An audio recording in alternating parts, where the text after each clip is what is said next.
እዙይ ሬድዮ ኤረና ድምፅ ራዲዮ ኤረና እዩ። ዕለታዊ ዜና ክፍለ ሃብቲ ሃገር ሕቡራት መንግስታት ኣሜሪካ ኣብ ልዕሊ ሓለቓ ስታፍ ሰራዊት መንግስቲ ኤርትራ ናይ ቁጠባ ማዕቀብ ኣንቢሩ። እቲ ማዕከን ብ23 ሓሰብ ዘውፅኦ መግለጺ ኣብ ልዕሊ ጀነራል ፊሊጶስ ወልደ ዮሃንስ ኣንቢርዎ ዘሎ ቁጠባዊ ማዕቀብ ምስ ኣብ ትግራይ ዝካየድ ዘሎ ኩናት ብዝተኣሳሰር ምዃኑ ገሊጹ። ጀነራል ፊሊጶስ ኣዛዚ ነይቲ ኣብ ትግራይ ዝተፈላለዩ መግሃዝ ሰብኣዊ መሰላት ዝፈጸመ ሰራዊት ኤርትራ ብምዃኑ ብገበኒ ሕትቶ እዩ ክብል እቲ መግለጺ ጠቒሱ። ብመሰረት የቁጠባዊ ማዕቀብ ኣብ ኣሜሪካ ዝርከብ ይኹን ኣብ ካልኦት ሃገራት ኮይኑ ብመንግስቲ ኣሜሪካ ኣብ ዝውነና ትካላት በቲ ጀነራል ዝውነን ንብረት ሪፖርት ክግበርን ክድስክልን እዩ። ዝኾነ ትካል ኮነ ኣሜሪካ ውልቀ ሰብ ምስ ፊሊጶስ ወልደ ዮሃንስ ንግዳዊ ስምማዕትን ምስ ንብረት ዝተሓሓዙ ውዕላትን ንኸይገብር እውን እቲ ቁጠባዊ ማዕቀብ የስገድድ። ሰራዊት ኤርትራ ኣብ ትግራይ ፈጺሙ ዝበሃል ከም ዝምታ፣ ቅትለት፣ ሰላማውያን ሰባት፣ ጾታዊ ዓመፅ ዝርከቦም ዝተፈላለዩ ገበናት ተሓተቲ ንዝኾኑ ውልቀ ሰባት ዝግበር መቕጻዕቲ ክቕጽል እዩ ብምባል ኣብ ክፍሊ ሃብቲ ሃገር ዳይረክተር ምቁጽጻር ሃብቲ ወጻኢ ኣንድሪያ ጋስኪ ገሊጻ። ንሳብ መግለጺያ ኣብ ልዕሊ ጀነራል ፊሊጶስ ዝተወስደ ቁጠባዊ ማዕቀብ ሕቡራት መንግስታት ኣሜሪካ ኣብ ሰሜናዊ ክፋል ኢትዮጵያ ዝካየድ ዘሎ ኩናት ብቐረባ ትከታተሎ ከም ዘላን ገበን ንዝፈጽሙ ኸኣ ብሸለልትነት ክትሓልፎ ከም ዘይኮነትን ዘርኢ ኢላ። ኣብ ኩናት ትግራይ ክሳተፍ ዝጸኒሐ ሰራዊት ኤርትራ ብሓለቓ ስታፍ ሰራዊት ፊሊጶስ ወልደ ዮሃንስ ክምራሕ ከም ዝጸኒሐ ዝገልጽ ክፍሊ ሃብቲ ኣሜሪካ እቲ ሰራዊት ብቕጽበትን ናሓዋሩን ካብ ኢትዮጵያ ክወፅእ ጸዊዑ። መንግስቲ ኤርትራ ነዚ ኣብ ልዕሊ ጀነራል ፊሊጶስ ዝተነብረ ማዕቀብ ምምሕዳር ኣሜሪካ ኣብ ልዕሊ መንግስቲ ኤርትራ ከምዚ ዓይነት ስጉምቲ ክወስድ ሓድሽ ኣይኮነን ብምባል ኣብ ጸብጻባት ሜድያ ዝተመርኮሰ መሰረት ዘይብሉ ክብል ከም ዝነጸጎ ኣፍሊጡ። መንግስቲ ኢትዮጵያ ህጹጽ ናይ መግቢ ረድኤት ናብ ትግራይ ንኸይባጻሕ ዕንቅፋት ፈጢሩ ንዝብል ክሲ ነጺጉ። ኣብ ሕቡራት መንግስታት ኣሜሪካ ሓላፊት ክፍሊ ረድኤት ሳማንታ ፓወር ብሓሙስ 19 ናሓሰያ ነቲ ክሲ ቕሪባ። ንሳብ ዝሃበቶ መግለጺ ኣብ ትግራይ ተጸባይ ረድኤት ኮይኑ ዘሎ ህዝቢ ብኣማይታ ሸሓት እናወሰኺ ይመጽእ ከም ዘሎ ብምምልካት ኣብ መኽዘን ተሪፉ ዘለኻ ይውዳእ ኣሎ ኢላ። ቀንዲ ምኽንያት ናይዚ ለገስቲ ሃገራት ተሳኢነን ወይ ረድኤት ዘየለ ኮይኑ ዘይኮነ መንግስቲ ኢትዮጵያ ዕንቅፋት ፈጢሩ ብምህላው ኢላ። ሳማንታ ፓወር ሰራሕተኛታት ረድኤት ካብ ቦታ ናብ ቦታ ክንቀሳቐሱ ከም ዝሽገሩ፣ ኣብ መፈተሺ ነውጣታት ነዊሕ ግዜ የጥፍኡ፣ ምፍራህን ምጉዕባዕን ካብ ሰራዊት ፌደራል ይወርዶም ኣሎ ትብል። ወሃቢት ቃል ቤት ጽሕፈት ቀዳማይ ሚኒስተር ቢለነ ስዩም ኣብ ዝሃበቶ ምላሽ እቲ ክሲ መሰረት የብሉን ብምባል መንግስቲ ከም ቀዳምነት ሰሪዕዎ ዘሎ ጸጥታዊ ውሕስነት ኢላ። ዓለማዊ ውድብ መግቢ ብወገኑ ኣብ ኢትዮጵያ ጋጢሙ ዘሎ ሕፅረት መግቢ፣ ደርቂ፣ ዕልቕልቕ፣ ወራር አንበጣ፣ ምዝንባዕ ዕዳጋ፣ ክብሪ ዋጋታትን ለበዳ ኮቪድን ተዘራርየሙሉ ኣብ ዝጸንሕሉ እዋን እዚ ኩናት ይድረቦ ስለ ዘሎ ቁፅሪ ተጸባይ ረድኤት ኮይኑ ዘሎ ህዝቢ ናብ 13.6 ሚልዮን ክብ ከም ዝበለ ገሊጹ። ነዚ ጸገም ንምምካት ኣብ ዝመጽእ 6 ዋርሕ ጥራይ ብውሕዱ ናይ $288 ሚልዮን ሓገዝ ከም ዘድሊ ብተወሳኺ ሓቢሩ። ሱዳንን ደቡብ ሱዳንን ዶባተን ንንግዲ ክኸፍታ ኣብ ስምምዕ በጺሐን። ቀዳማይ ሚኒስትር ዓብደላ ሓምዶክ ናብ ከተማ ጁባ ብዘካየዶ ዑደት ምስ ፕሬዚደንት ሳልቫኪር ማያርዲት ብምርኻብ ኣብ ስምምዕ እዚ ከም ዝበጽሐ ካብቲ ሃገር ዝተፈነወ ዜና ኣመልኪቱ። ካብ ቤት ጽሕፈት ሳልቫኪር ማያርዲት ዝተፈነወ ሓበሬታ ብወገኑ ኣብ መንጎ ክልቲአን ሃገራት ዝግበር ምጉዕዓዝ ማይ ዳግማይ ክኽፈት እዩ። ኣብቲ ዝሓለፈ ሰሙን ኣብ ከተማ ጁባ ዝተኻየደ ርክብ ድሕሪ ነዊሕ ዘተ 4 ዓበይቲ ንግዳውያን ዶባት ካብ ዕለት 1 ጥቅምቲ 2021 ጀሚሩ ንኽልቲአን ሃገራት ክፉት ክኸውን ኣብ ስምምዕ ተበጺሑ። ደቡብ ሱዳን ናብ 2011 ካብ ሱዳን ድሕሪ ምንጸላ ልዕሊ 2,000 መተሓላለፊ ዶባት ተመስሪቱ ከም ዝነበረ ዝዝከር ኮይኑ ዑመር አልበሽር ኣብ ስልጣን ኣብ ዝነበረሉ እዋን ብዝተፈጥረ ዘይምርዳእዩ እቲ ዶባት ኩሉ ተዓጽዩ። ብመሰረት ዝሓድሽ ስምምዕ ኣብ መንጎ ክልቲአን ሱዳን ንግዳዊ ልውውጥ ንምድንፋዕ ባንክታት ክልቲአን ሃገራት ብስምምዕ ክሰርሓ፣ ወከልቲ ጨናፍር ባንክታት ከዓ ኣብ ሃገረን ክኸፍታ እየን። ዜና ኣብዚ ይፍጸም። እዚ ሬድዮ ኤረና ድምፅ ራዲዮ ኤረና እዩ።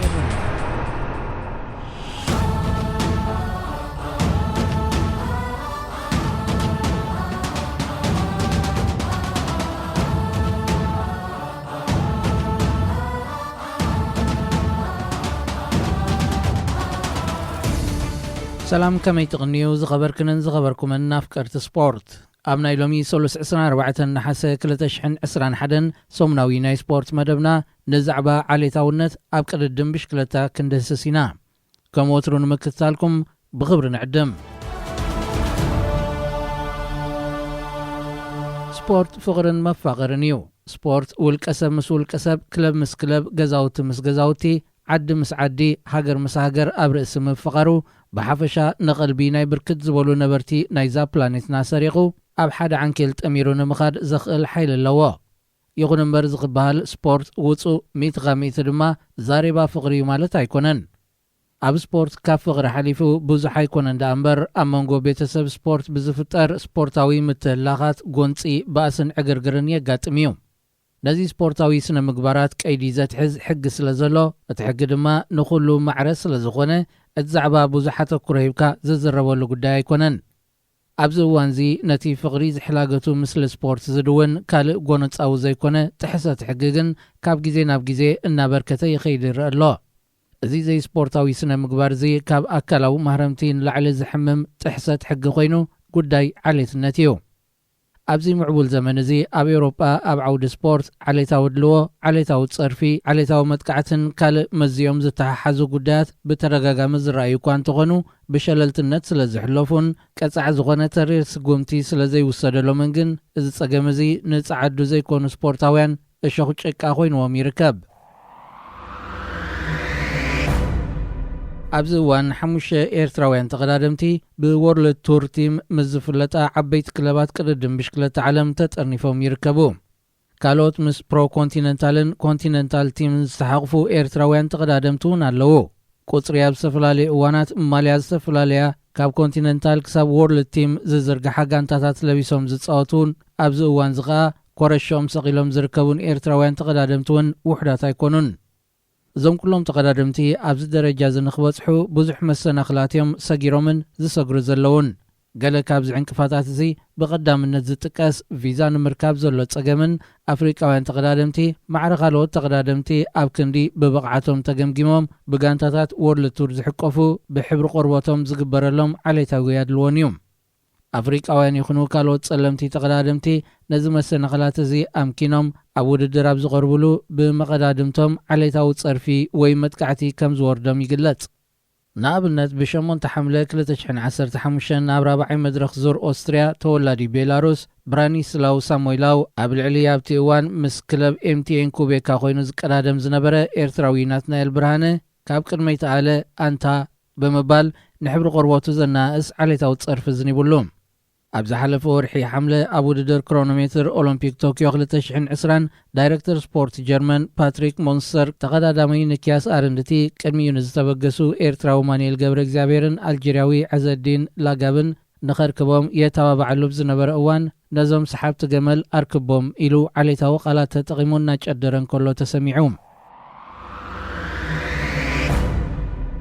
دكتور مارلو مونكريف بهجي أدلو قرات النت تسلمتي شامبيونات أبقر الدم بشكلتا زرقستا حداس متحف حتيمو كاب زحلف سولس 10 نحاسة 2021 جميرو نافذ بزرق حواي ركب إذا متحف أكو بهقراون تاريخاون زانتاتات تسلمتي تقدادمتن زقوانفهم عنكفاتاتن زرغبو أدناغوتن زرزيرا لا أبقر الدم بشكلتا أتكويرات نتف مربب حبريتا فيلو نيوس إذا متحف تسلمتي تورادرتي أبو ددر بشكلتا نزقات مهم عليتا ودلو أملكتا نزل صحفوتو تحسو قونش إلى أبقص أتاسفيرا نيرا نزل تحسو بخمز السعب ملكع ترقمنا قريبنا يلنا مكتالكم دقيمنا نعدم دكتور مارلون مونكريف أب فلمانة سات 16 كيلومتر ناي كرونومتر وددري بوحدو مستوسن زبن نستأساسر فوليتر إيوتات تقدادمتي سرعة اللبابسا وقعتاتن بهرياتن قدمن دحرن وددرن معزاب نابزي تلمده نوس بهلية أتيه إذ وددر مسودة تي أمانغو قددم زجدر اللي تقداداماي ماليون نغير متسيو إذي كمت نسخات فولتو أمن نافس بوتاز قبر قعزا يكونن أب كورو شغرات إتكا كرباتاتن كالستفر اللي نقراتن يخا تعزب نيركا بلني من أنا بمبال إن حسب كت أمتكوا نسو زربوك غتسلن كله نمشكلتاي فحفحنا بولكو انتاي بالكمزلو بتحت الناس سمعو كمزلخو كمسل فتنكو ለፍሊፉ መወዳቱ ዝጀመሮ ምቕያር ማልያ ንኽውድ ናብ መኪኑ ተመሊሱ ኸይዱ ብጻዓዱ ኣብ ዝተዓብለለ ደቡባዊ ምዕራብ ከተማ ለንደን ይዓበየ ኣብ መንጎ ጻዓዱ ንነዊሕ ዝኾነ እኹል እዋኔ ተቐሚጠ ነቶም ብህላውነት ጸሊም ሰብ ምቾት ዘይስምዖም ጻዓዱ ንምልላይ ከዓ ኣይጽገምን እየ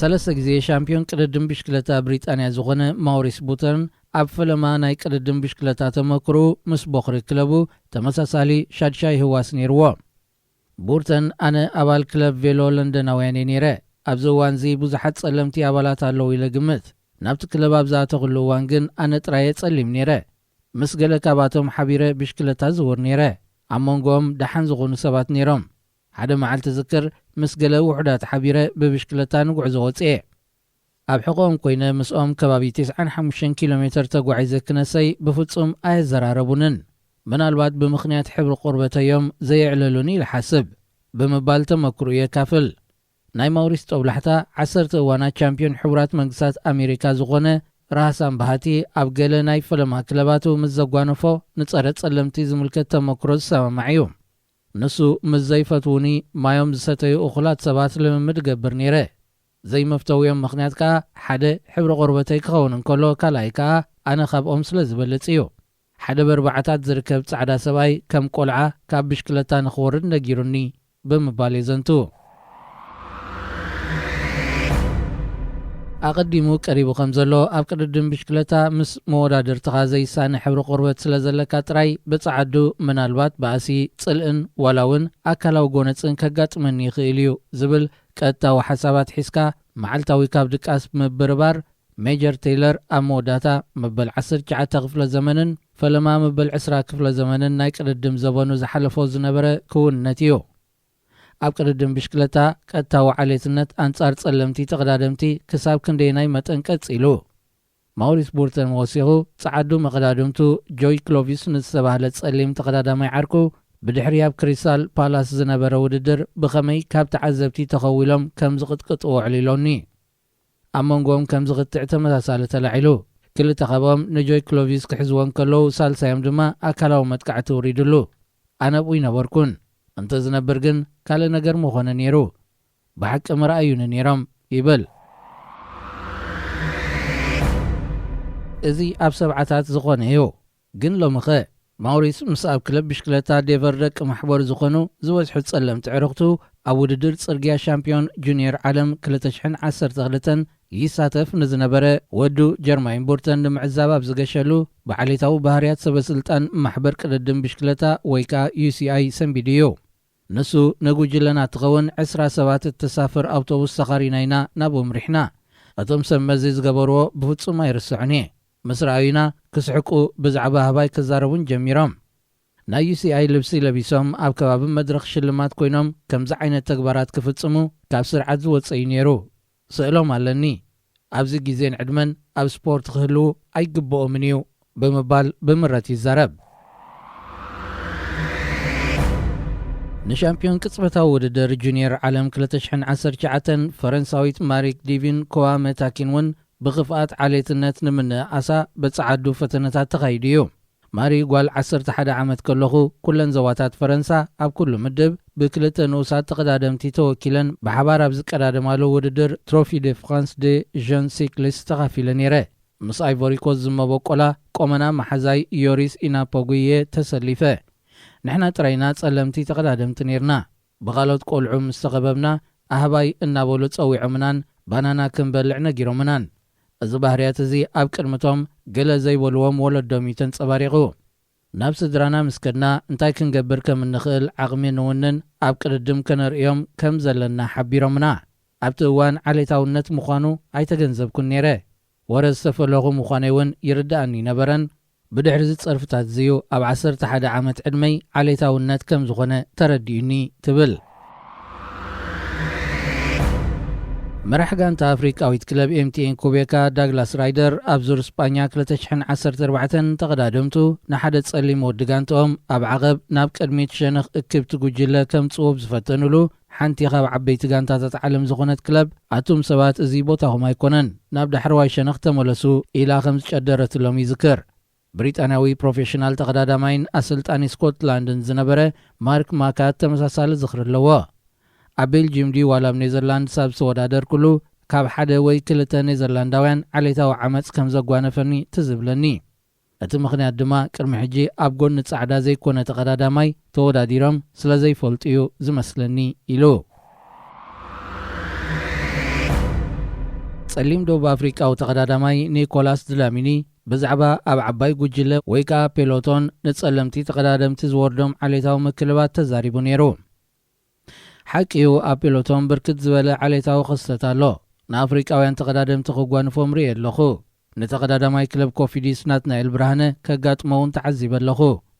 ዓቐቢና ንወፅእ ነርና። ኣሸጋሪ ጊዜ ነይሩ። ናትናኤል 20 ሜትሮ ዝኸውን ርሕቀት ቀዲሙኒ ነይሩ። ሓደ ተቀዳዳማይ ድማ ንቕድሚት ገጹ ይሳግም ነይሩ። ኣብ ጎኒ ናትናኤል ምስ በጽሐ ንናትናኤል ካብ ጽርግያ ናብ ሓደ ሸነኽ ነዋቢሉ ደፊእዎ። እዚ ምስ ረኣኹ ከምዚ ክትገብር ኣይትኽእልን ኢኻ ኢላ ሓሲበ። ናትናኤል ግን ብፍጹም ዕጅብ ኣይበሎን። ከምዚ መስለኒ ከምዚ ዓይነት ፍጻሜ ብተደጋጋሚ ኣጋጢምዎ ነይሩ እዩ። ምኽንያቱ ነቲ ነገር ኣብ ግምት እውን ኣየተዎን። ኣነ ግን እንታይ ከም ዝመስል ተዓዚበ ጽቡቕ ኣይኮነን። እዚ ወዲን ናትናኤል ምስ ረኣዮ ንስኻ ጸሊም ሰብ ኢኻ፣ ዝኾነ ኮይኑ ኣብዚ ክትህሉ ኣይግባኣካን እዩ፣ ክሓልፈካ ደልየ ኣለኹ፣ ስለዚ ክደፍኣካየ ኢሉ ሓሲቡ ዝብል ርድኢት ኣለኒ።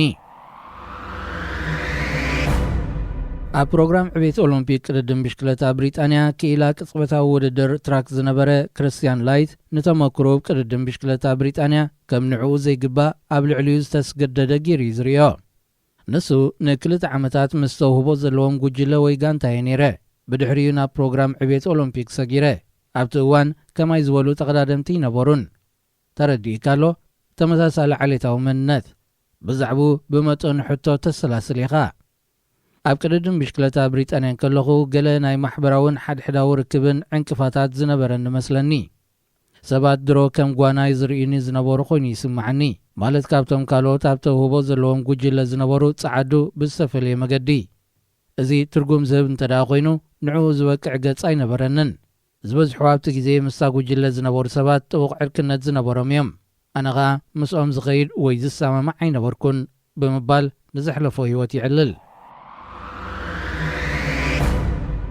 እዚ ናይ ክርስቲያን ዝኽሪ ምስ ኣፍሪቃዊ ኣሜሪካዊ ፈላሚ ተመክሮ ፕሮፌሽናላዊ መስርሕ ዝሰማማዕ እዩ። ንኣብነት 11 ግዜ ሻምፒዮን ቅድድም ብሽክለታ ሕቡራት መንግስታት ኣሜሪካ ዝኾነ ጃስቲን ዊልያምስ እቲ ዝኸበደ ክፋሉ ምናልባት ተነጽሎ እዩ። ከም ዘይረኣዩኻ ኮይኑ ይስማዓካ። ሰባት ብኸመይ ከም ዝርድኡኻ ንዓኻ ዘገድሰካ እንታይ እዩ፣ እንታይ የጸግመካ ብሓቂ ኣይፈልጡን እዮም ይብል። ራህሳን ባህቲ ብወገኑ ተመሳሳሊ ሓሳባት ነይርዎ። ባህቲ ኣብ 2016 ብጸዓዱብ ዝተዓብለለ ዕርክነት ምስ ጋንታታት TIAA CREF ብምንባረይ ንዓይ ዝምችእ ኣይነበረን። ከምኡ ዝስማዓካ ጽሩይ ሳዕቤን ናይዚ ዘይልወጥ ቀጻሊ መዘኻኸሪ ምናልባት ኣነ ፍጹም ኣባል ኣይክኸውንን እየ፣ ነዚ ክገብር ድማ ኣይግባኣንን እዩ ኢልካ ከም ጓና ንኽትሓስብ ይገብረካ። እዚ እዩ ትጽልውኡ። ዝኾነ ከም ቅድድም ብሽክለታ ብዝኣመሰለ ናይ ጸዓዲ ቦታ ዝተረኽበ ጸሊም ሰብ ገና ኣብ ልዳት እንከሎ ንኽፋል ኣካላቱ ቁፅጽር ክግበረሉ ኣለዎ ብምባል ድማ ምኽሪ ይልግስ። ርእይቶ ኣሜሪካዊ ፕሮፌሽናል ተቐዳዳማይ ዝነበረ ቲም ኤርዊን ኣብ ስምዒት ጓንነት ብኸምዚ ኣቐዲሙ ዝተባህለ ዝገጣጥም እዩ። ንሱ ብጸዓዱብ ዝተዓብለለ ቦታ ጸሊም ምዃን ልክዕ ኣብ ጥርሑ ቦታ ትውጭጭ ከም ዘለኻ ኮይኑ ክስማዓካ ኽእል እዩ። እዚ ተርእዮ እዚ ማለት ዓሌትነት ይኽሰት ኢልና ተዛሪብና ኢና። መሊሱ ድማ ይኽሰትን ይደጋገምን ኣሎ። እንተኾነ ግን ዝተለወጠ ነገር የለን። ዓሌትነት ኣብ ባህሊ ሱር ሰዲዱ እዩ። ንኣብነት ጽብቕቲ ብሽክለታ እንተዳላትካ ዝመጽእ ጥርጣር ኣሎ። ሓደ ግዜ ኣብ ሉዊዝያና ንብሽክለታይ ናብ ድኳን ሒዝያ ምስ ከድኩ እዛ ብሽክለታ ሰሪቕካ ዲኻ ኢሎም ከም ዝሓቱን ይዝከር።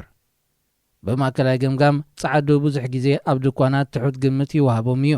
ጸለምቲ እውን ብማእከላይ ገምጋም ትሑትን ከም ገበነኛታትን ግምት ይወሃቦም ይብል። ፕሮፌሽናል ተቐዳዳማይ BMX ብሽክለታ ዝነበረ ትረዋይት ኣብ ማእከል ሃገራዊ ቅድድም ብሽክለታ ምስ ተውህቦ ዘለዎ ጉጅለ ብሪጣንያ እንከሎ ብዛዕባ ኣብ ልዕሊኡ ብጸዓዱ ዝተስገደደ ዕፁ ምክትታልን ብዛዕባ ጸለምቲ ዝበሃል ልሙድ ኣዘራርባታትን ቅድመይ ምዕባይ ሓወይ ዳንኤል ኣብቲ ፕሮግራም ነይሩ እዩ። ብሰባት ድማ ፍልይ ዝበለ ታሕዛ ይግበረሉ ነይሩ ኣብ መወዳእቱ ኸኣ ክሓድጎ ተገዲዱ ብድሕሪ ኣነ ምሳ ጉጅለ ንኽፅምበር ናብ ማንቸስተር ምስ ከድኩ ጸሊም መንነተይን ዝመፀ ኩሉ ቦታን ገለ ዕንቅፋታት ክፈጥረለይ ይኽእል እዩ ዝብል ስምዒታት ሓዲሩኒ ገለ ንኣሽቱ ነገራት ከም ሰባት ዝተሰርቀት መኪና እዩ ዝመርሕ ዘሎ ኣብቲ ጋራጅ ከካትዑን እዮም ዝብሉ እዮም ብፍጹም ኣይተሰርቀትን ኣብ ስልጣን ዘለዉ ሰባት ቴሌፎን ደው ኢሎም እዛ ናይ ስርቂ መኪና ኣጥፋእያ ተዘይኮይኑ ካብዛ ናይ ተውህቦ ዘለዎም ጋንታ ክትባረሪኻ ይብሉኒ ነይሮም ብዙሕ ከም ዘይፈትውኒ ኣስተውዒለ ኣብቲ እዋን ወዲ 18 ዓመት ኮይነ ናብ 19 ዓመት የቕንዕ ነይረ ብምባል ዘለዎ ስምዒት ይገልጽ መርበብ ሓበሬታ ቬሎ ኒውስ ኣብ መወዳእታ ሕጥበት ጽሑፋ እዞም ኩሎም ግንዛቤታትን ተመክሮ ዓሌታውነትን ናይዞም ጸለምቲ ተቐዳደምቲ እንታዮም ዘረጋግጹልና ቅድም ኣብ እዋን ውድድር ብሽክለታ ዝነበሩ ናብ ጸለምቲ ተቐዳደምቲ ዘነጻጸሩ ዓሌታዊ ጽልኢ ኣብዚ ሕጂ እዋን እውን እንተኾነ ኣዝዮም ህያው ኣለዉ እዚ ቃላት ምስክርነት ከም ዘመልክቶ ኣብ ኩሉ ደረጃታት ስፖርት ምስ ትርኢት ዓሌታዊ ብዙሕነት ብሓፈሻ ምስ ጸለምቲ ሰባት ድማ ብፍላይ ንምግጣም ብልሓት ክፈጥሩ ዘኽእሉ ጸዓዱ ሰባት ኣለዉ ስለ ዝኾነ ብድንቁርናኦም ንኻልኦት ሰባት ክዕመፁን ክሸዱን ይመርፁ እቲ ጸሊም ተቐዳዳማይ ናብቲ ብጸዓዱ ዝተዓብለለ ቅድድም ብሽክለታ ኣብ ዝኣትወሉ ገበን ከም ዝፈጸመ ንኽስምዖ ተገይሩ እዩ ብምባል ጽሑፋ ደምዲማ ክቡራት ተኸታተልትና ንሎሚ ኣዳሊናልኩም ዝነበርና ሰሙናዊ መደብ ስፖርት በዚ ዛዚምና ኣለና ዝመጽእ ሰሙን ብኻልእ ዝተፈለየ ትሕዝቶታት ክሳብ ንራኸብ ንኹልና በብዘለናዮ ሰላምን ጥዕናን ክኾነልና ንምነ እዚ ሬድዮ ኤረና ድምፂ ራድዮ ኤረና እዩ